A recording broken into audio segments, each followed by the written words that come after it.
પથ્થરમારો રોષે ભરાયેલા લોકોએ પોલીસ ચોકીનો ઘેરાવ કર્યો। અત્યાર સુધીમાં 33ની ધરપકડ। ગણપતિ પંડાલ પર પથ્થરમારો કર્યા બાદ લોકોએ સૈયદપુરા પોલીસ ચોકીને ઘેરી લીધી હતી। આ ઘટના બાદ ધારાસભ્ય કાંતિ બલ્લર પણ ઘટના સ્થળે પહોંચી ગયા હતા। અહીં તેમણે કહ્યું કે આરોપીઓને છોડવામાં આવશે નહીં અને પોલીસ કડક કાર્યવાહી કરશે તેવી ખાતરી આપી હતી।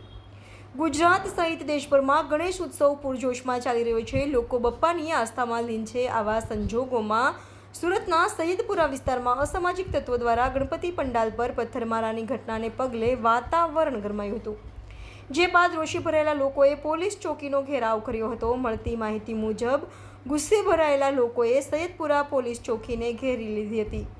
આ ઘટના બાદ ધારાસભ્ય કાંતિ બલ્લર પણ ઘટના સ્થળે પહોંચી ગયા હતા। અહીં તેમણે કહ્યું કે આરોપીઓને છોડવામાં આવશે નહીં અને પોલીસ કડક કાર્યવાહી કરશે તેવી ખાતરી આપી હતી।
हाय, હું છું ક્રુઝિન સિંઘાનિયા। આપની આસપાસના સત્ય સમાચાર જાણવા માટે જોતા રહો દીવ મિરર ન્યૂઝ અને હા, લાઈક અને સબસ્ક્રાઇબ કરવાનું ભૂલતા નહીં। Thank you.